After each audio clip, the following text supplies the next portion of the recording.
ಇದು first time ಆಗಿದ್ದು ನಮಗೆ 2 ವರ್ಷದ ನಂತರ ಆಗಿತ್ತು ರೀ. ಅಲ್ಲಿ ಸ್ವಲ್ಪ ಟ್ರೀಟ್ಮೆಂಟ್ ತಗೊಳ್ಳೋದು ವ್ಯತ್ಯಾಸ ಆಯ್ತು ರೀ.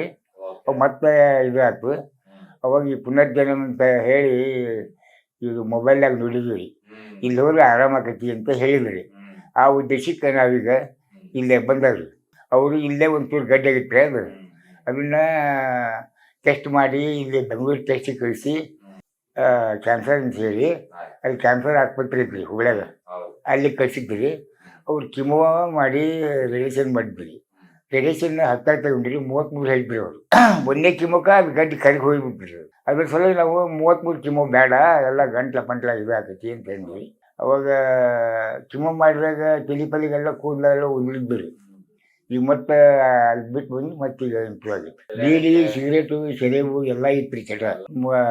ಸೆರೆ ಬಿಟ್ಟು 14 ವರ್ಷ ಆಯ್ತು ರೀ. ಈಗ ತಂಬಾಕು ಬಿಟ್ಟು 2 ವರ್ಷ ಆಯ್ತು ರೀ. ಅವಾಗ ಮತ್ತೆ ಇಲ್ಲಿ ಬಂದಿಂದ ಮೇಡಮ್ ಅವರು ಅಡಿಕೆಯಲ್ಲಿ ಬಿಡಿಸಿದ್ರಿ, ಚಾ ಕುಡಿಯೋಕೆ ಬಿಡಿಸ್ಯಾರ. ಇದು ಉಸಿರಾಟ ತಂದ್ರಿ ಒಂದು 10% ಕಮ್ಮಿ ಆಗೈತೆ ರೀ. ಇಲ್ಲಿ ಊಟ ಮಾಡೋಲ್ಲೇ ನುಯ್ತಿತ್ತು ಒಳಗೆ, ಅದು ಒಂದು 10% ಅಷ್ಟೇ ಕಮ್ಮಿ ಆಗೈತೆ ರೀ. ಫಸ್ಟ್ ಚಪಾತಿ ರೊಟ್ಟಿ ಅಂಥವೆಲ್ಲ ತಿಂದ್ವಿ. ಚಪಾತಿ ತಿನ್ಬೇಡ ಅಂದ್ರಿ. ರೊಟ್ಟಿ ಅಥವಾ ಅನ್ನ, ಬೆಳಿಗ್ಗೆ ರಾಗಿ ಅಂಬ್ಲಿ ಕುಡ್ತೀನಿ ರೀ. ಅವಾಗ ಕಷ್ಟ ಅಂತಂದ್ರಿ, ಅಷ್ಟೊಂದು ಕಷ್ಟನೇ ಇದ್ಬಿಲ್ರಿ ಮತ್ತು ನಮ್ಗೆ. ಆದರೆ ಇದು ಸ್ವಲ್ಪ ಕಾಡ್ತಲ್ರಿ ಗಡ್ಡಿ. ಅದು ಬೇರೆ ಕಡೆ ಎಲ್ಲ ತೋರಿಸಿದ್ರೆ ಮತ್ತೇನು ಹೇಳ್ತಿದ್ರೆ ಗೊತ್ತಾಗಿದ್ರಿ. ಅವಾಗ ಪುನರ್ಜನ್ಮದ್ದು ಗೊತ್ತಾಗಿದ್ದು ರೀ. ಇಲ್ಲಿಗೆ ಬರ್ತಿದ್ವಿ ನಾವು. ಅಲ್ಲೇ ಮತ್ತೆ ಟೈಮ್ ಪಾಸ್ ಮಾಡಿ ಇದು ಮಾಡಿ ಬರ್ತಿದ್ವಿ. ಅವಾಗಲೂ ಈ ಹೆಂಗಲ್ಲ ಹಿಂಗೆ ಅಲ್ಲ ರೀ.